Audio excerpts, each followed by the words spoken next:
Okay, let us pray. Hallelujah. Almighty Father, indeed, O Lord, you are the true God. You are the loving God. Yes, O Lord, we thank you so much again, O Lord, for gathering us today. Thank you, O Lord, for your presence. And Lord, be with me, O Lord, as I will share your word, Father God, that these words, these messages will instill in our hearts, and we will use this in our daily lives, Father God. Hallelujah. Thank you, Lord. And this we pray in Jesus' name. Amen.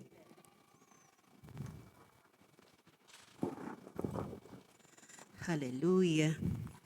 So as we prayed earlier, we will start our prayer and fasting tomorrow.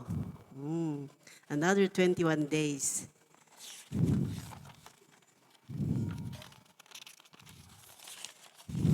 So we will learn today about prayer and fasting. So prayer and fasting is not new to us. Amen. Because we've been doing this since we're here in the church. It is the prayer and fasting who made this church stand firm until today. Amen. Yeah, because for me, as I've been here, I saw how this church grew in numbers and spiritual. Praise the Lord. Prayer warriors noon, apat kami lang ni Sister Jaisel, Sister Lloyd, and Pastora. Mag-online kami. Tapos pag minsan tatlo kami, dalawa kami. But still, we keep going and going yung prayer namin. And God heard our prayers and we saw how He moved. Amen. So, itong prayer and fasting na naman natin, this 21 days, it is for our upcoming convention and anniversary and other requests, other intentions. Amen. Madami yan. We will add also our personal. Lahat-lahat na yan. Amen. And our church as well. Huwag nating kalimutan, uh, don't forget to include your prayers, yung vision natin, okay? Hindi porket parang we pause for our fundraising and we forgot also to include our giant vision in our prayer. Amen? Because as we keep on praying and praying for it, uh, yung parang, oh, it is really our need. Kaya, ganun. No? Parang yung personal prayer din naman natin. Ano? We keep on praying it to the Lord. Hallelujah. Okay. Bakit ako ngayon ang bibigyan nyo ito sa akin? Okay. Fasten your seatbelt. Let's go. Okay, let's go and learn the Word of God. Hallelujah. So, prayer. We know that all of us are praying. Amen? Yung mga iba natuto rin sa uh, attending prayer meetings. Hallelujah. At doon din sila na they grown up there because before they said, oh, I don't know how to pray. What will I say? Mga ganun. Because they can listen on the other leaders or other brethren. They pray with the verses. They pray with the words, yung ibang terms na ganun. And they feel na parang baka mali ang prayer nila or hindi maganda ang prayer nila. No. Walang hindi maganda na prayer. Walang perfect na prayer. Because the prayer is your communication to God. Yan. So, pray is the direct communication, fellowship, and dialogue with God. Alam natin yan. So, it is where believers express their worship, their thanksgiving, their confession, and request, building a relationship rooted in faith. Faith, yan. Lalabas na naman ang faith. Because what's the use? Anong sa palagay mo kung wala kang faith, yung, halimbawa yung repeated prayers, Do you think that will go up? Di ba? So it is rooted talaga sa paniniwala natin. Amen? Guided by the Holy Spirit. And often it's aligned with God's will. Kaya alam natin yan, napag-aralan natin yan, our prayers is aligned in God's will. Because wala namang yung mga prayer na hindi maganda kasi that is like pressing yung hindi ka lang pinagbigyan, hindi ka pinautangan. Sasabihin mo na, mawala sana ang pera mo. Hindi maganda yung mga gano'n.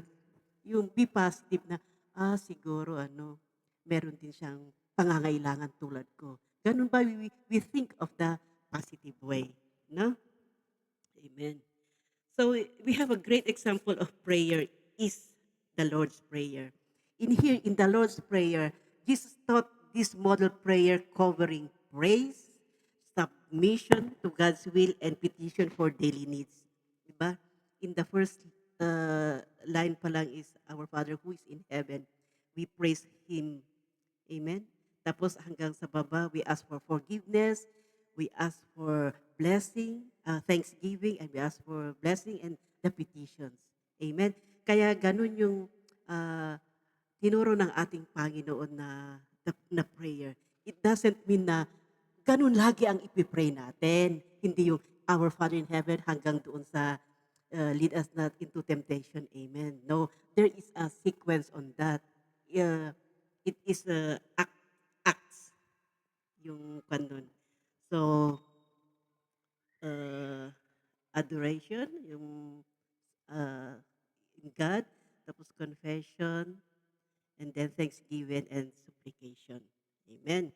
So doon napag-aralan natin yun in our cell groups, I think. Yeah. In our prayer meetings. Okay. So that is the Lord's Prayer. Yun ang tinuro sa atin ng ating Panginoon.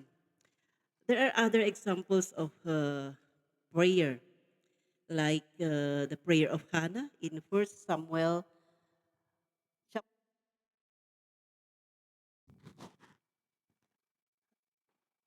Can we flash that one, please? 1 Samuel 1:15. Hannah has been earnestly praying to the Lord. Oh, sabi niya dito, "Not so, my Lord." Hannah replied, "I am a woman who is deeply troubled. I have not been drinking wine or beer. I was pouring out my soul to the Lord." Yan. Lagi-lagi siya nagpe-pray. Lagi-lagi pumupunta sa temple. Amen? And also we have Hezekiah. He's crying out to heaven, prayed for deliverance from his enemies. We can read that also in 2 Chronicles, chapter 32, verse 20. Basahin nga natin yun. 2 Chronicles 32:20. Ayan. King Hezekiah and the prophet Isaiah, son of Amos, cried out in prayer to heaven about this. Yung deliverance nila from their enemy. Amen. So umpisahan natin in the book of Genesis. God gave dominion to man. Binigay niya yung dominion is the having given the authority to exercise all power that is needed to manage something or things entrusted to your care. Yung ano sa Tagalog nun? Alaga, something ganon. In your under your care. Yan. Binigay ng ating Panginoon. Binigay niya kay Adam. So God is the owner of everything, and He gave the dominion to man under Adam, the first man. So God is the owner, and yet He give us the power to rule over it, the world. So, but what happened? Binigay na ng Panginoon kay Adam yung dominion, the authority to rule over the earth. Let's read Genesis 1:26. Genesis 1:26. Ito. Then God said, "Let us make mankind in our image, in our likeness, so that they may rule over the fish in the sea and the birds in the sky, over the livestock and all the wild animals and over all the creatures that move along the ground." See, sabi dito that they may rule over the fish, lahat sa sea, land, and the air. Binigay ng ating Panginoon yan. Pero ano ang ginawa at bakit nawala? Amen? Because of sin. Kaya ayun, yung sin na yun, yung disobedience nila Adam and Eve, it created yung pagkawalang bisa ng kanilang authority to rule over everything na binigay ng ating Panginoon. Wait. Yan. So, nawala na. Hindi na sila authorized. No? Sa ginawa nilang kasalanan na yun, nagtago na sila. Amen. Yan. Because of this, because of their disobedient, disobey nila yung instruction ng Panginoon sa kanila. Amen. Pero uh, dahil sa love, because of great love ng ating Panginoon, ang init. Because of God's great love unto us, na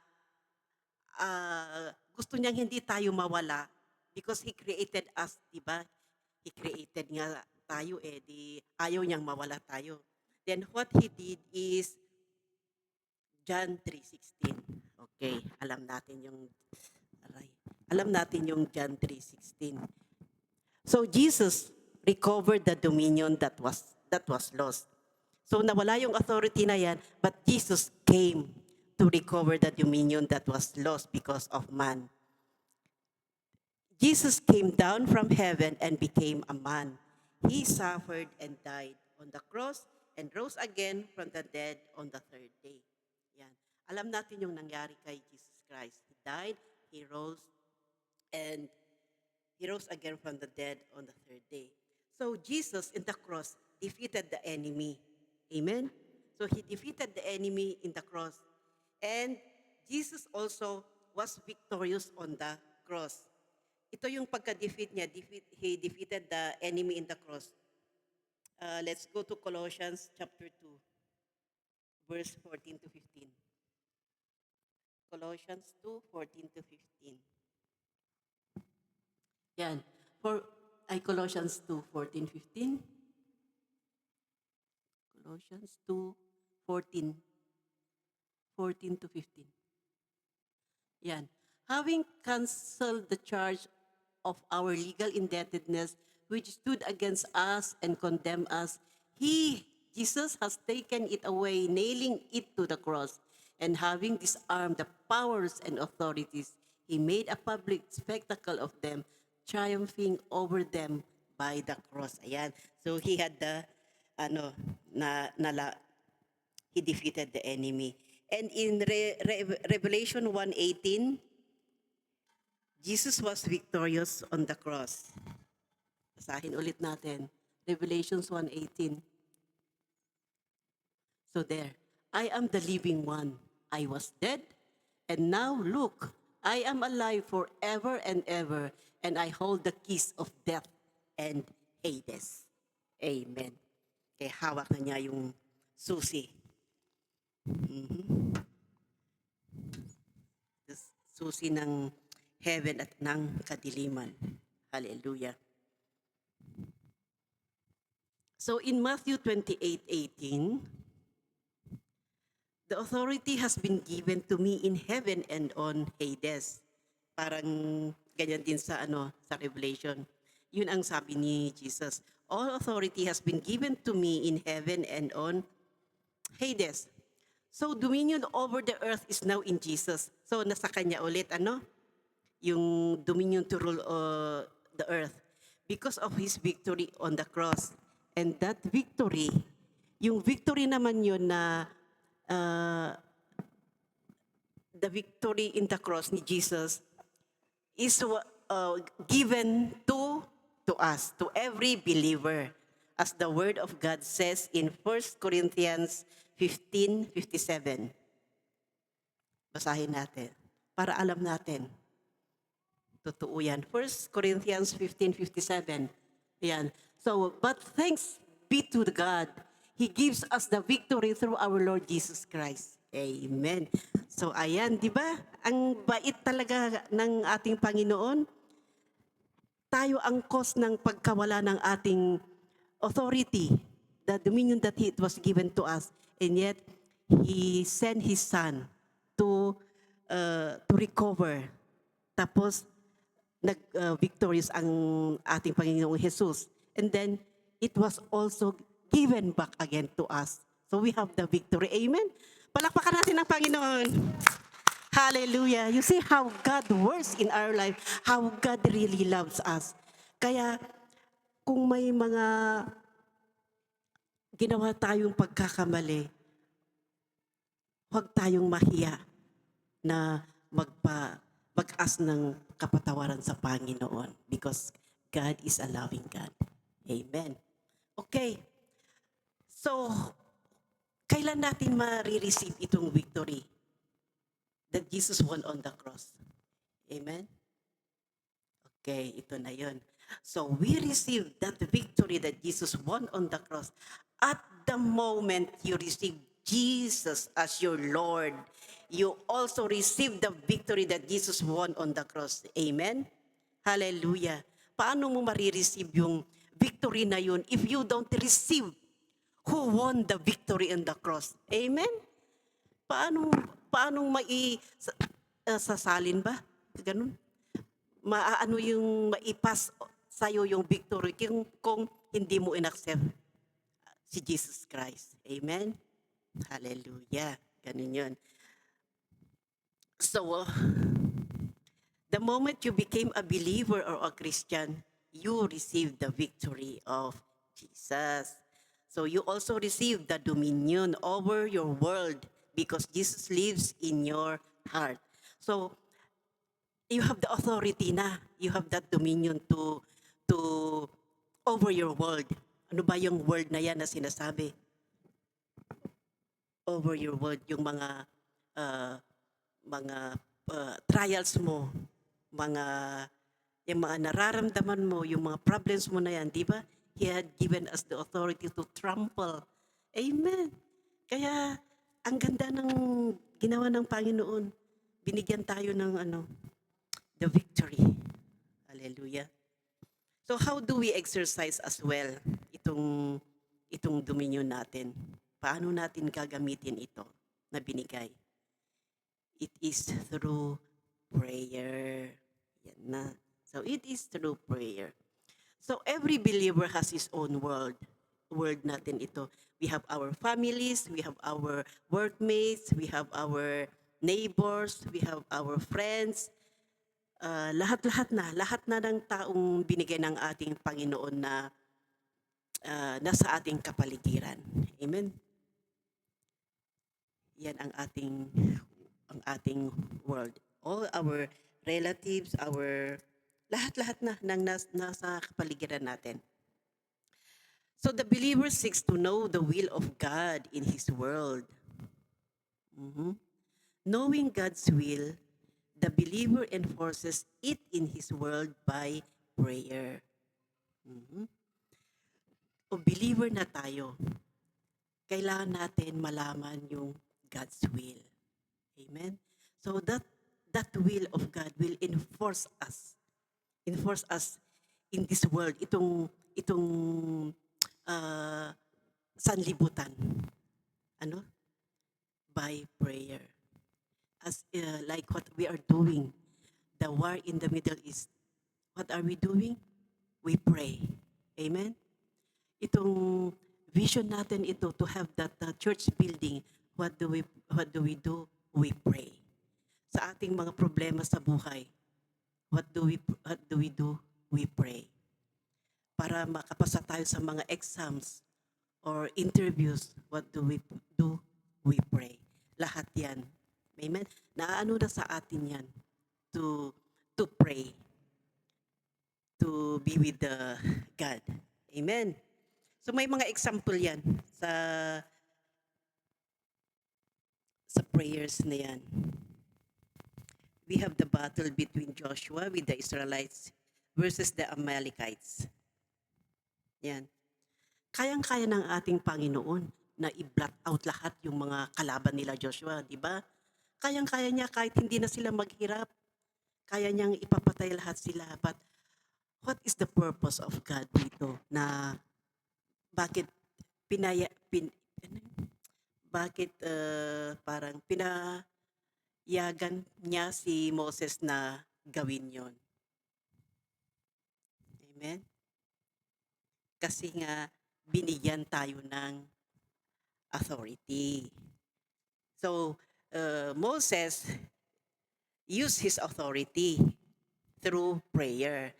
Kaya nung andoon na sila Joshua na nakikipaglaban sa mga Amalekites, andoon si Moses, keep praying. Amen? Because alam niya na mas mataas sila kaysa yung mga kalaban. They have the authority over their enemies. And what happened? Ayun, nanalo sila. Amen? Uh, Moses keep on praying while nakikipaglaban din sila Joshua. Amen. Ayan, so ganyan talaga ang gamit ng how important prayer is. Amen. Another is the captivity of Daniel with other Israelite captives.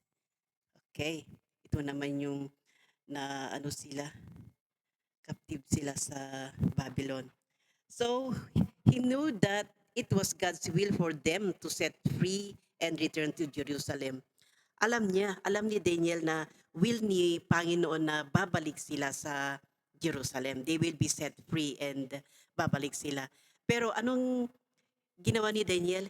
Hindi niya hinayaan na hihintayin pa niya yung day na ma-free sila na babalik sa Jerusalem. No, he did not wait for that. Instead, nag-fast and pray na siya.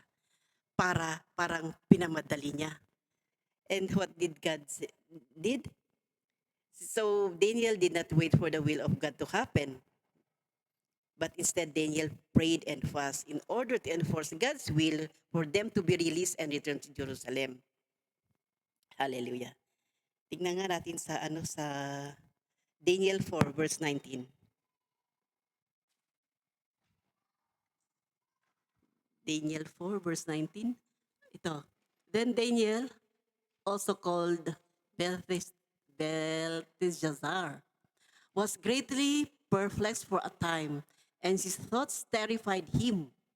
So the king said, Belteshazzar, do not let the dream or its meaning alarm you.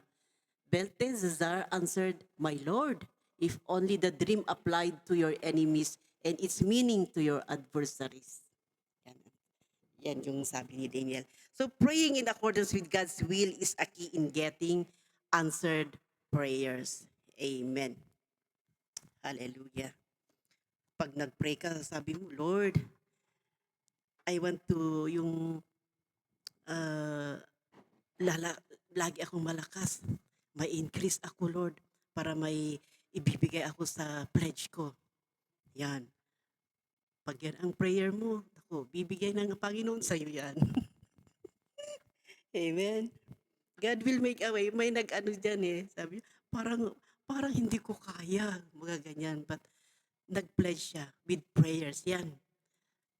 Akalain mo, nagbigay agad, may naibigay siya. You see? Tapos, may sumunod pa ng mga blessings sa kanila. So you see what God does in how He work in our lives. Amen. Kaya if it's God's will, talagang yan. It will be given with faith, sabi doon, ha? With faith. You believe, and it will be given unto you. So how do we pray? Ayan. So how do we pray? So pray from a position of victory. Ito yung sinasabi ko kanina. We pray in the position of victory. Okay, we read in Ephesians 2, verses 4 to 6. Ephesians 2, 4 to 6.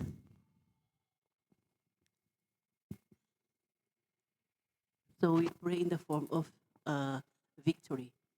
But because of his great love for us, God, who is rich in mercy, made us alive with Christ even when we were dead in transgressions. It is by grace you have been saved.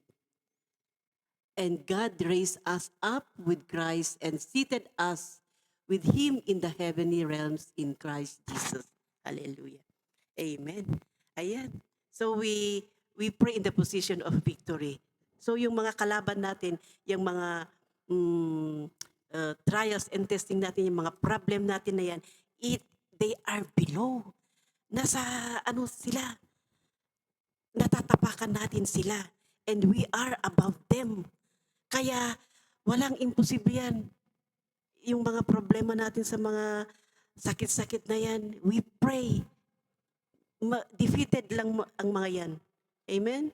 Huwag natin, don't let them na sila yung ano sa'yo, yung it will cost them, it will hinder them for your service. Ano?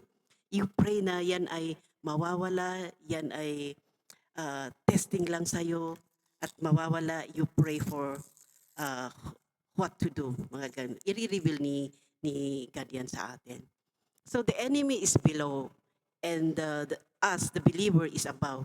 So the enemy is defeated and the believer enforces the victory and will of Christ.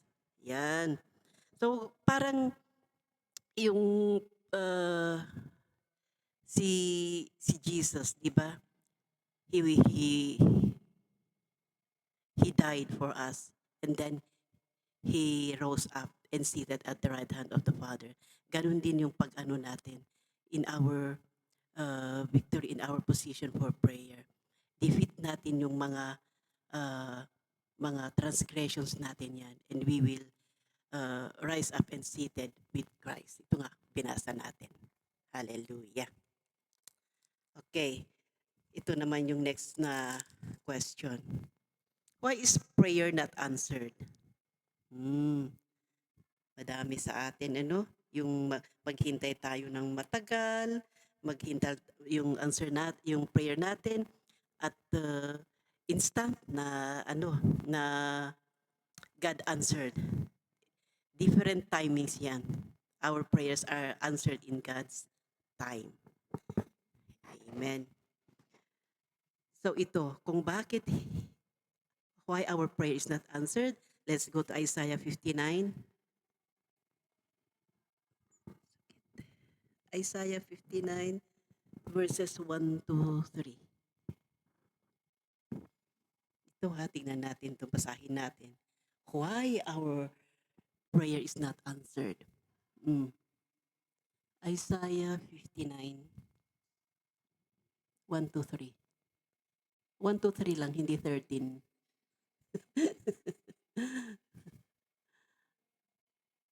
1 to 3. Yan. Okay, let's start. Surely the arm of the Lord is not too short to save, nor his ear too dull to hear. 2. But your iniquities separated you from your God. Your sins have hidden his face from you so that he will not hear. 3. For your hands are stained with blood, your fingers with guilt, your lips have spoken falsely, and your tongue mutters wicked things. Yan.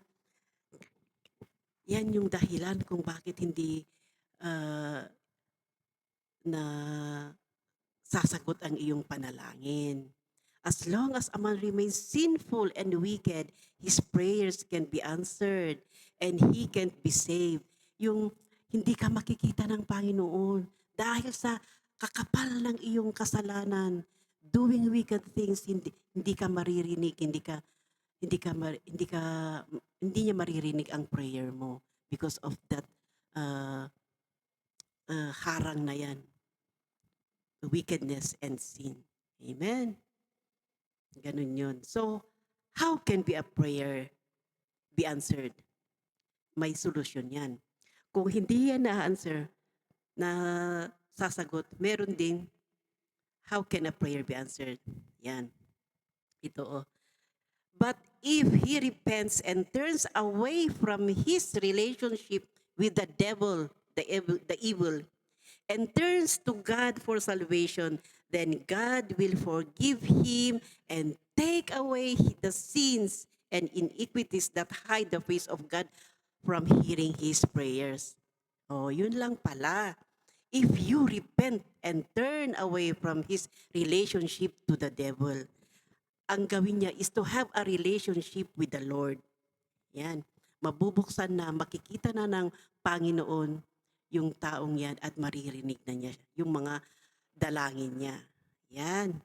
So as long as the man becomes obedient, righteous to God, then God will be pleased and always listen to his prayer. Basahin natin sa Psalms 34. Yan, lalabas na naman yung obedient. Psalms 34 verse 15. Yan. The eyes of the Lord are on the righteous, and his ears are attentive to their cry. Yan. So alam na natin bakit not answered ang prayer. At how can be a prayer answered? Yun, di ba? Ang galing talaga ng salita ng Panginoon. Andito lahat yung instructions. Amen? Kaya hindi tayo mawawala kung tayo ay we are equipped in this book, in the Bible. Amen. Ayan. So yun ang prayer. Punta tayo sa fasting. Ayan, parang mas mahirap ito,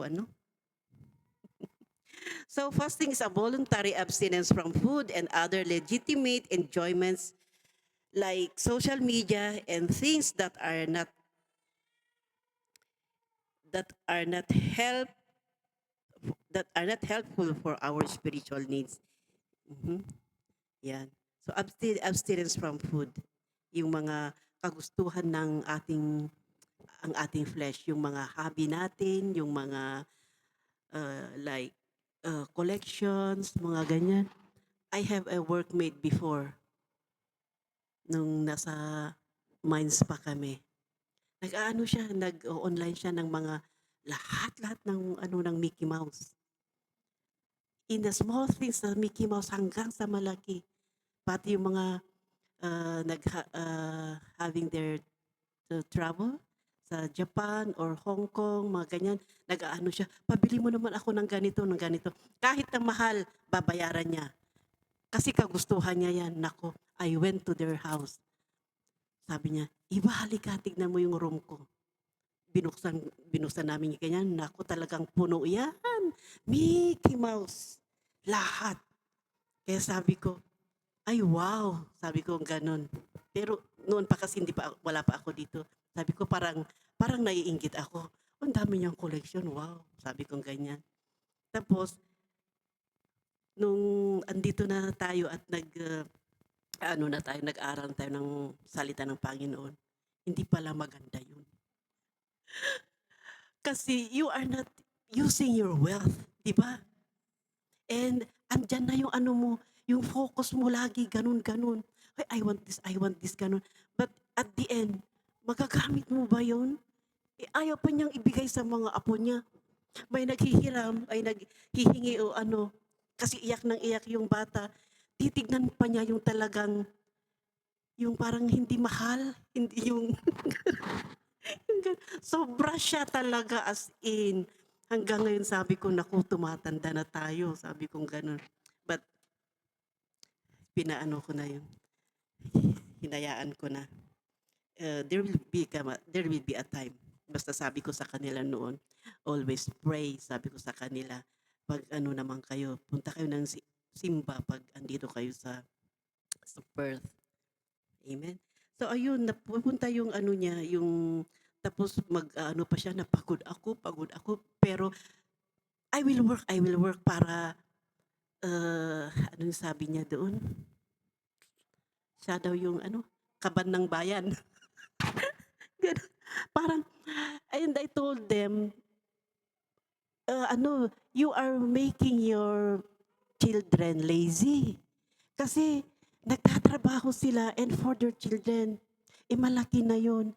Lalo pa yung isa, 70 plus na niya, andun pa sa mines. He has been working for his two sons. Yung son niyang isa may pamilya na, nagtatrabaho yung asawa. Pero wala pang trabaho yung lalaki. That's why sabi nga namin, hindi yan pagmamahal, ate. Inano mo yung mga anak mo, sabi namin sa kanya. But you cannot change them kasi yun ang buhay nila. Yun ang sabi niyang pagmamahal niya sa anak niya na 70 plus is still in the mines doing those cleaning. Pero mabait din naman itong manager that they don't put her in the housekeeping.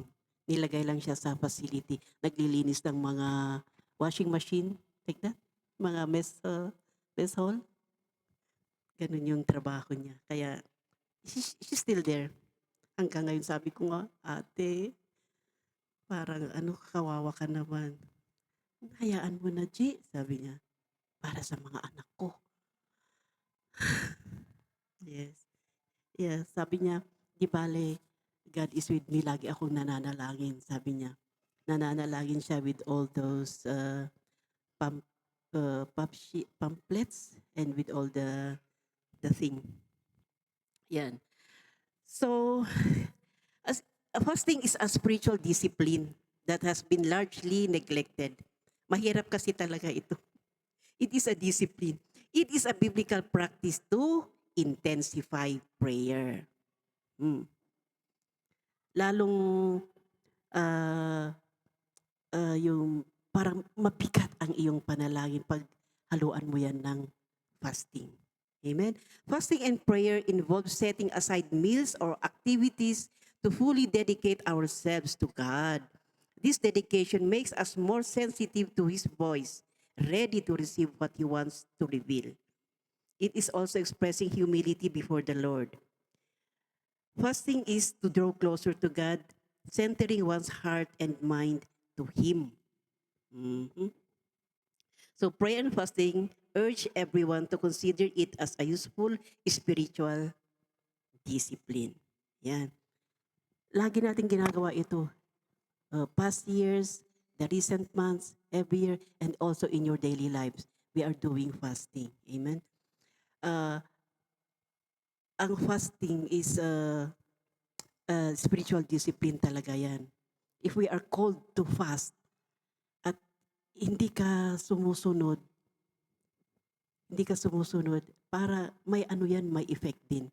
Pag hindi mo sinunod yung talaga yung gagawin na fasting, spiritual fasting. Amen? So ano ba kasi ang fasting? Ano ang gamit nito? What is this for? So fasting is it is a ministry to the Lord. Siya ang unang kwan, di ba? He is our model in prayer and fasting, Jesus Christ. Jesus Christ, before doing His ministry, He went for a prayer and fasting for 40 days. Amen? Kaya, with no food, kaya ba natin yon? No? Kakayanan natin yon. Itong starting tomorrow, we decide, we have that choice in us. Ano kung if we will really do this prayer and fasting with our intention, nasa sa atin na yan. Kaya nga pinag-aaralan natin. No? So fasting is a ministry to the Lord. In Acts 13 verses 1 to 3. Acts 13, 1 to 3. So fasting is a ministry to the Lord. Yan. Now in the church of Antioch, there were prophets and teachers. Barnabas, Simeon, called Niger, Lucius of Cyrene, Manaen, who had been brought up with Herod the Tetrarch, and Saul. Yan yung mga prophets and teachers. While they were worshiping the Lord and fasting, the Holy Spirit said, "Set apart for me Barnabas and Saul for the work to which I have called them." So after they had fasted and prayed, they placed their hands on them and sent them off. Yan. So after their prayer and fasting, ina bilnes nila yung sila and they went off as well. So the church fasted and prayed, then God gave them their direction. Ito nga doon sa verse 2. While they were worshiping the Lord and fasting, the Holy Spirit said, "Set apart for me Barnabas and Saul for the work to which I have called them." So in fasting and prayer, the Holy Spirit speaks. Mag-aano yan, may maririnig tayo, may maiaano sa'yo na voice o ano yung maano sa'yo na gagawin mo. Just makinig ka lang. No? Fasting is a ministry to the Lord, a service done to the Lord. It is setting aside our own self and its desires and allowing the Holy Spirit of God to occupy our whole being, our body, soul, and spirit. Amen. So fasting also is for anointing leaders. Diyan din sa Acts 14. Acts 14:21 to 23.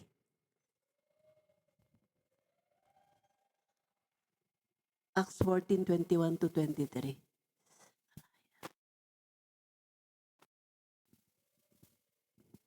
Ala, ang haba. 21 to 23. Acts 14.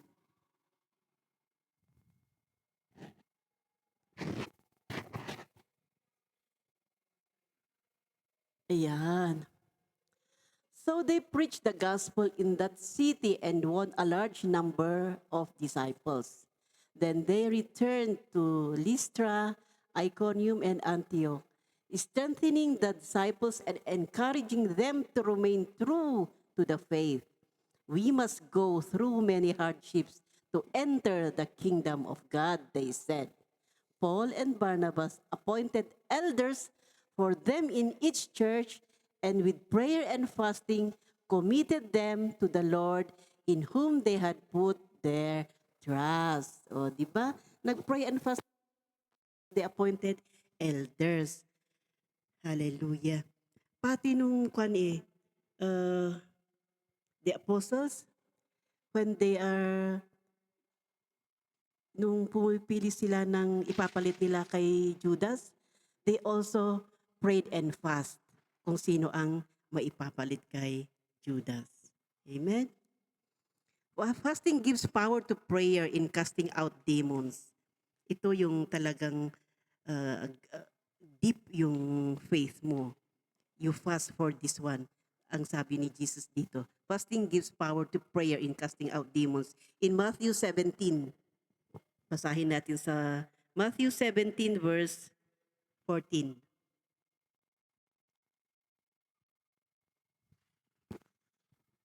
14 to 19, ha? Sige. When they came to the crowd, a man approached Jesus and knelt before him. Sige. Next. Okay. "Lord, have mercy on my son," he said. "He has seizures and is suffering greatly. He often falls into the fire or into the water. I brought him to your disciples, but they could not heal him. You unbelieving and perverse generation," Jesus replied, "how long shall I stay with you? How long shall I put up with you? Bring the boy here to me." Yun ang sinabi ni Jesus nung hindi raw ma-heal ng mga disciples niya yung bata. Yun ang sabi ni Jesus sa kanila. So bring the boy here to me. And Jesus rebuked the demon, and it came out of the boy, and he was healed at that moment. Then the disciples came to Jesus in private and asked, "Why couldn't we drive it out?" Sabi nila. Ano yung tuloy niyan? Tingnan nga natin sa 20.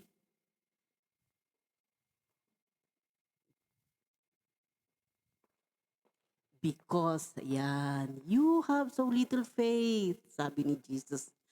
Truly, I tell you, if you have faith as small as a mustard seed, you can say to from here to there, and it will move. Nothing will be impossible for you. See? Faith na naman ang sinabi ng ating Panginoon. Amen. So, fasting gives power to prayer in casting out demons. Kaya yung ibang mga pastors, pag may mga ganyan na situation, yung magpapaano ng deliverance, mahirap yun kasi parang pag ikaw ang mahihila. You will feel really weak, madedrain ka kung yun ang uh, ma-encounter mo yung ganun. So, they are really fasting before doing this deliverance, yung casting out of demons. Mahirap talaga yan. May mga nasusugatan pa sila, talagang uh, fasting ang kailangan mo. And next, number 4 is fasting is for deliverance ministry. Ituloy natin dyan sa verse 21. Fasting is for deliverance ministry. Yan. 21.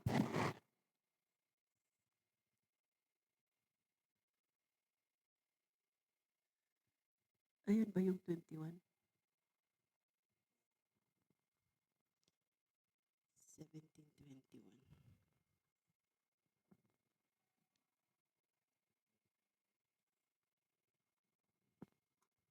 Okay. So, but only prayer and fasting can drive this kind. Nothing else can. Amen.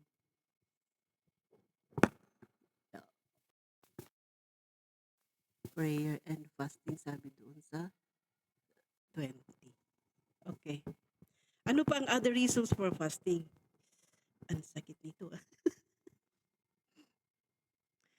Other reasons for fasting is because we have a great need and to express concern for the work of the Lord. Hallelujah. Lahat tayo, may need tayo. That's why we learn this pray and fasting. Gagawin natin in our lives, sa ating pamumuhay, to express the concern for the work of the Lord. Amen. It is also to strengthen and intensify prayer. Also to seek God's guidance. Can we read Judges 20? Judges 20 verse 26.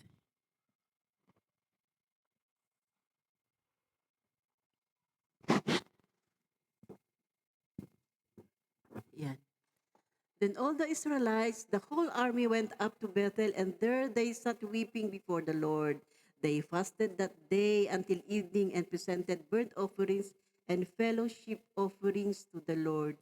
You see, they sat weeping before the Lord. They fasted until evening. Yan. Seeking for God's guidance. Hallelujah. If we are, pag magfa-fast tayo, because we have different kinds of fasting in it, we'll learn it later. If you need prayer, maganda rin naman na sabihin natin sa ating pastor, Pastora, I will be fasting this, itong purpose na ganyan-ganyan para ma-pray over kayo and for your protection as well. Amen. So other reason as well is to seek divine deliverance, to express repentance and humility, to overcome temptation and dedicate oneself to God, and to express love and devotion to God. Hallelujah. Uy, madami pa pala to.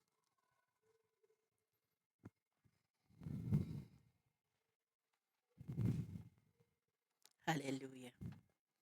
Tignan nga natin dun sa Isaiah 58. Isaiah 58, ito may tinuturo dito. Isaiah 58, 6 to 9.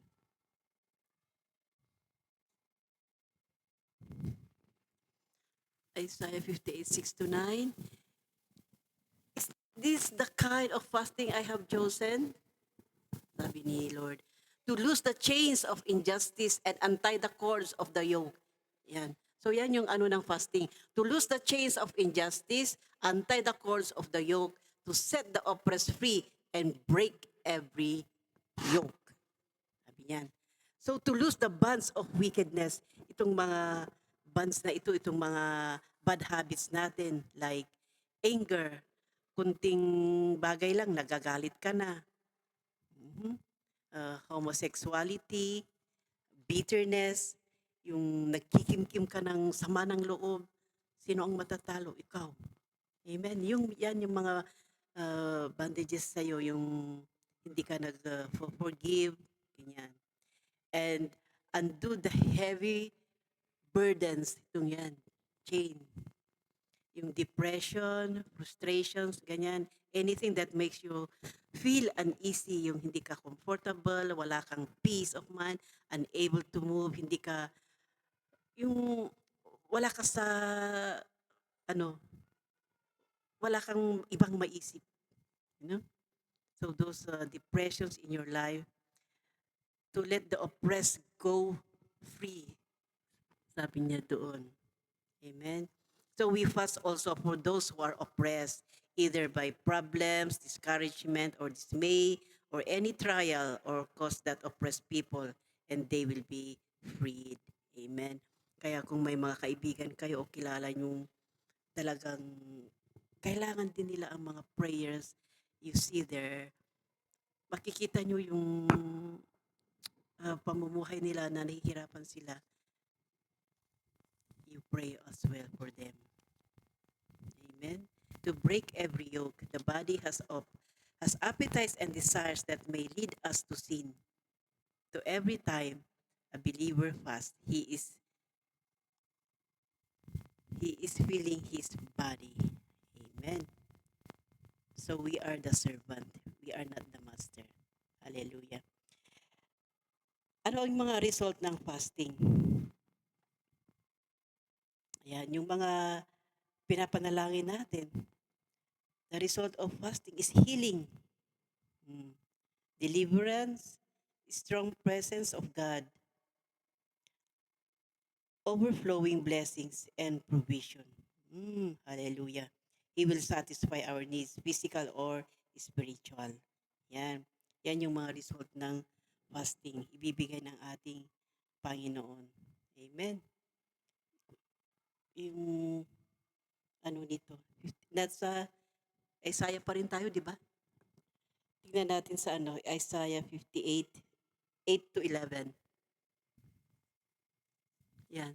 Then your light will break forth like the dawn, and your healing will quickly appear. Then your righteousness will go before you, and the glory of the Lord will be your rear guide. 9. 9.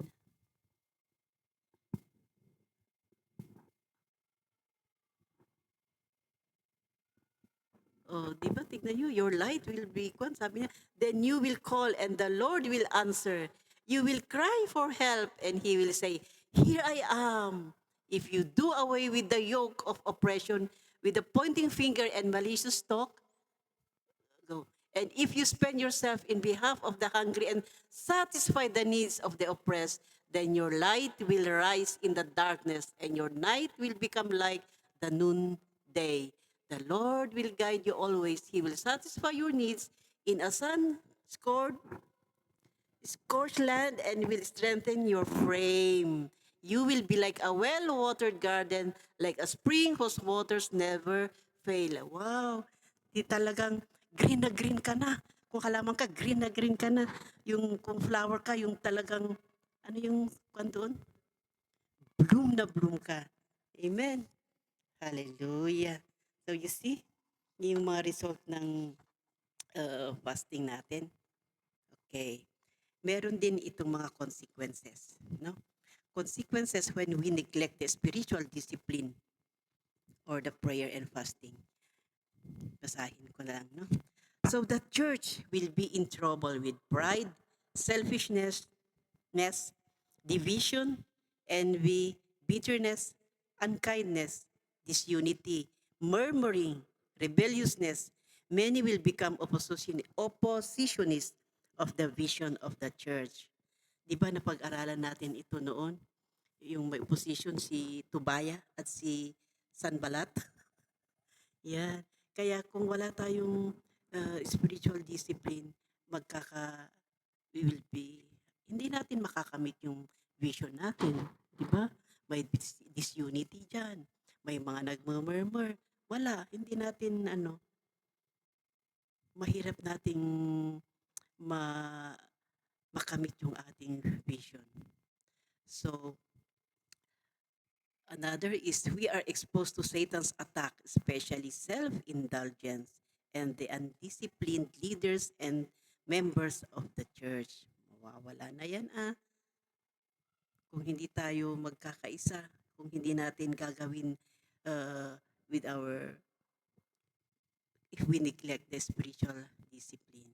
And we will fail in our mission kung hindi natin talaga ginawa itong in the right way, itong prayer and fasting. Okay. So may mga various kinds of fasting. Normal fast involves abstaining from all food but not water. So normal fast pala yun. Maganda rin ito, normal fast, if you can try it. I tried this one before and I learned na just water lang ang iinumin mo. I tried it for 3 days lang. Okay. Doon ko na na talaga palang if you live by the word, mabubuhay ka. Hindi ka mamamatay. You cannot feel your hunger. Kaya yun yung naiano sa akin nung nag-fast ako na ganun. At totoo nga pala. Totoo ang salita ng Panginoon. Mabubuhay ka. You will, because you will not live by bread alone, but by every word that God speaks. Totoo yan. Kaya totoo pala talaga ang salita ng Panginoon. Amen. Kaya I proved na ang galing talaga ng Panginoon. Amen. And yeah, the prayers, yung mga I prayed, yung mga natin, ang dami-daming mga prayer request natin noon, di ba? With all the relationships, with all the mga ito. Kaya may inano kasi ako because I have something na parang nagigilt ako na the mother of my workmate is dying na, malapit na siyang mamatay. And I've been telling her na gusto ko makausap ang mama mo. But parang ayaw niya, parang nung nag-chat na naman kami, gusto kong kausapin. Hindi, yan yung kahapon, sabi niya, because he sent me a picture. Yan yung kahapon, sabi niya. Hala, hindi ko na naman nakausap. Pero I've been praying for the salvation of her mom. Kaya, it's your, sabi ko nga, it's your will, yung kagustuhan mo naman, Panginoon, kung ipapanalangin namin yung salvation ng mga tao. Sabi ko sa aking prayer. And I've been trying na gusto kong kausapin yung mother niya to for ano yun? Prayer. Yung healing prayer, yung acceptance prayer. Sinner's prayer, yeah. Pero iba kasi yung belief ng workmate ko na yun. Kaya siguro parang ganun nga. But I've been praying. Inano ko sa prayer ko yun, sa fasting ko. And then, I cried lalo nung nalaman kong wala na yung mama niya. Kaya, yun yung ko, I've been crying, Lord. Sabi ko nung binasa ko nga yung yung will, about the God's will, yung it's God's will na ma-save tayo, di ba? And yun na lang ang inano ko sa Panginoon. Hindi ko siya nakausap, hindi ko nailid ng sinner's prayer. But I prayed for her. Kaya medyo na ako na I feel light when I read that word. Itong ng ating Panginoon. Amen. And partial fast, limitation of the diet but not obsession of all food. It's the Daniel's fast, itong partial fast. Amen? Absolute fast, abstaining for all food and liquid. Hindi natin kaya yan. But you can if you really wanted to. Supernatural fast requires God's supernatural intervention. Congregational fast, ito nga ginagawa natin. And the national fast in every country, yan. In other countries, they did national fasting. I don't know also in the Philippines if we did that. Ang lagi namang nakaano sa news is yung about Sarah. Nakakaano talaga, crazy the politics in the Philippines. We also need that one to include in our prayer. Amen. So Jesus teaching about fasting in is himself, no? Jesus himself fasted. Ito yung sinabi ko kanina na 40 days. So nalaban niya yung mga temptations ng ng devil sa kanya. Amen? The demons, nalaban niya yun. And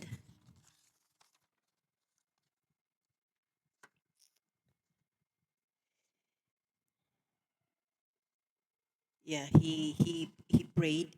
He prayed and fasted for 40 days before doing his ministry, and then ano na siya nung nag-start na yung ministry niya, he healed. Madami siyang na-heal. Can we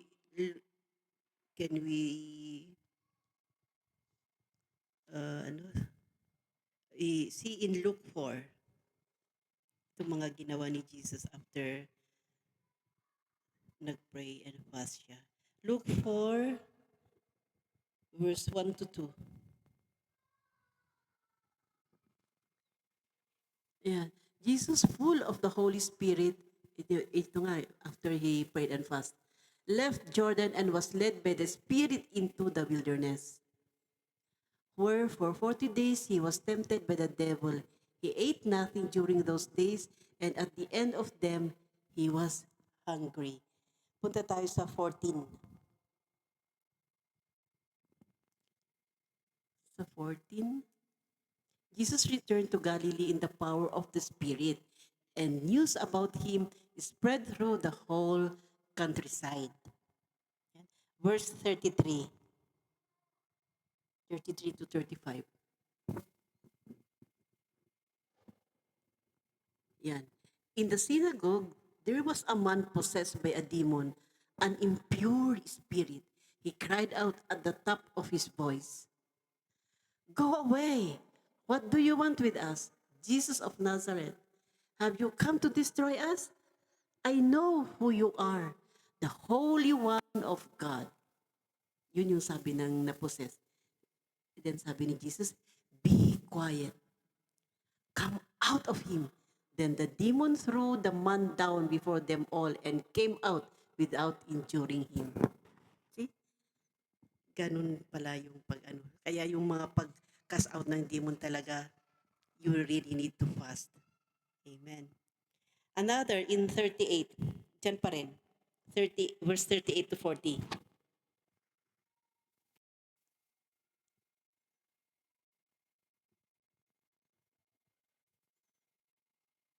38 to 40.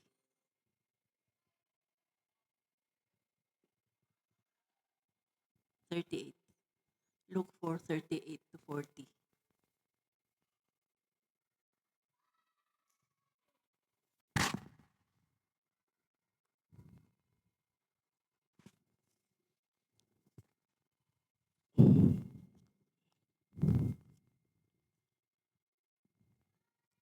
Ayan. So Jesus left the synagogue and went to the home of Simon. Now Simon's mother-in-law was suffering from a high fever, and they asked Jesus to help her. So he bent over her and rebuked the fever, and it left her. She got up at once and began to wait on them. At sunset, the people brought to Jesus all who had various kinds of sickness, and laying his hands on each other, he healed them. Amen. Hallelujah. Kaya kung magka-out din tayo ng ano, yung mga sakit natin, we command them. Ikaw na sakit ng ulo, umalis ka. Hindi ka nararapat dito sa ulo ko. In Jesus' name. Kaya, kaya yun yung lagi kong sinasabi sa ano, dito sa kumapit na parang allergy sa paa ko. You are not meant to be in my feet. Sabi kong ganyan. In Jesus' name. Inano ko din yan sa prayer and fasting ko. And now, I'm waiting na bumabalik na. Bumabalik na yung dating kulay dito sa may paa ko. Amen. Praise the Lord. So, ganun ang ano natin gawin natin. You know, you have learned about prayer and fasting. And prayer and fasting, talagang magkaano yan, magkaakiba sila, magka-back to back sila. Ano? Because prayer without, I mean fasting without prayer is dieting. Di ba? But prayer, but fasting with prayer is a spiritual. Amen. Yun. Kasi hindi talaga yun ano, kung fasting without prayer, that is dieting. Kaya we learned about it, itong prayer and fasting, and we we will sa katuparan natin, we obey itong mga pinag-aralan natin in our 21 days uh, of fasting. Amen? So, fasting with prayer is a spiritual discipline. Mag-create tayo ng ano, yung time na talaga, or kung anong gagawin natin to skip meal or what, yung hindi naman yung oo, hindi ka mag-skip ka ng breakfast and lunch maybe. Yun. And then the next day, uy, may ano, may ano kami sa may ano kami sa work. May breakfast kuwan kami doon. So, hindi, magte-take na lang ako ng breakfast ko. Tapos hindi na yung lunch at dinner. Ganun. No. Hindi na ano yun.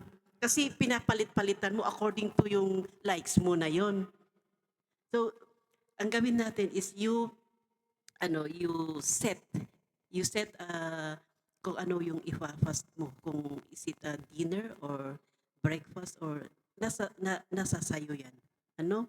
And then you kung gusto mo sa umaga, then you upon waking up, yun na, mag-pray ka, and then you have that fasting, and then you go to work.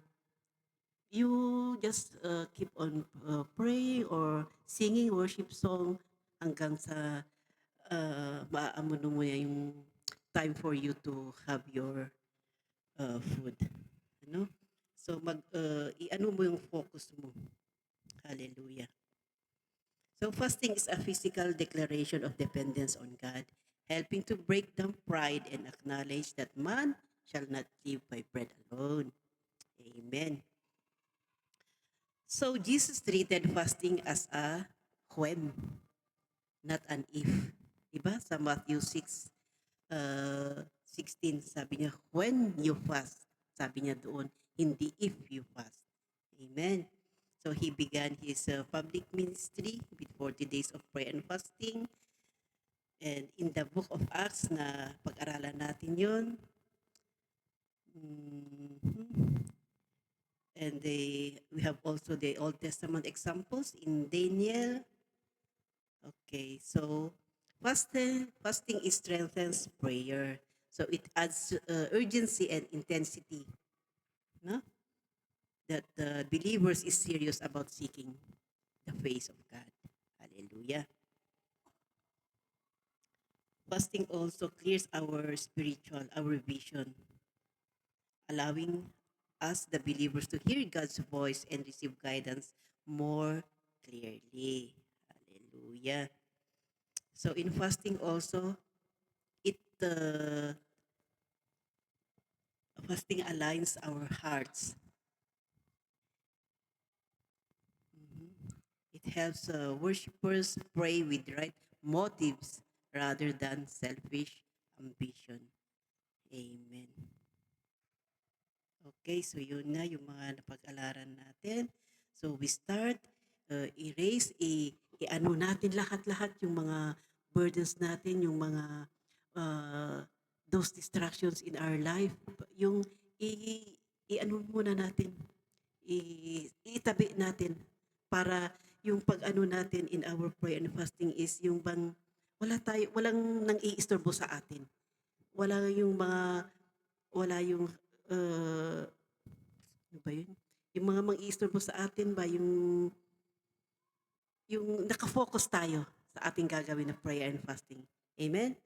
And during our fasting also, we dedicate prayers, scripture reading, and worship hanggang sa matapos tayo. Hallelujah. So fasting and prayer work in unison to bring a believer into a best possible position for spiritual breakthrough, allowing them to gain control over the flesh, increase their sensitivity to the Holy Spirit. Amen. Ayan. So kung gagawin natin ang mga ito, we will uh, we will see the result. Amen. And we will have that victory. Amen. Amen. We will have the victory. Makikita natin na victorious tayo before and after our convention, our anniversary. Lalo tayong mag-i-expand more outreaches. Amen? And we continue our possession of the land. Hallelujah. Amen. Uh, si Mother Rosa, you ask Pastora later kung saan ang mo, inheritance mo. And also Sister Merly. Amen. Maganda kung may inheritance tayo. Hallelujah. So that is our, ngayon? Pag-aralan natin about prayer and fasting. So we do it with our heart. We do it as a spiritual discipline. Amen? Kaya kung nararamdaman mong parang hindi mo na nagagawa or you are not in the right track na, just pray. Amen? Just pray to the Lord. Ask for the guidance. Hallelujah. Para victorious tayong lahat. Amen? Hallelujah. Okay, let's pray. Hallelujah. Oh, Father God, you are our teacher. Yes, O Lord, you are the model of prayer and fasting. We have seen, O Lord, the victory of what you have done. And Lord, as we start tomorrow, O Lord, for our prayer and fasting, we declare, Father God, the victory, Father God. Hallelujah. And the discipline of each one, Father God. Be with us, O Lord. Let the Holy Spirit keep us, O Lord, and be with us as we do this prayer and fasting. Thank you, O Lord, for keeping us. This we pray in the mighty name of Jesus, our Lord and Savior. Amen.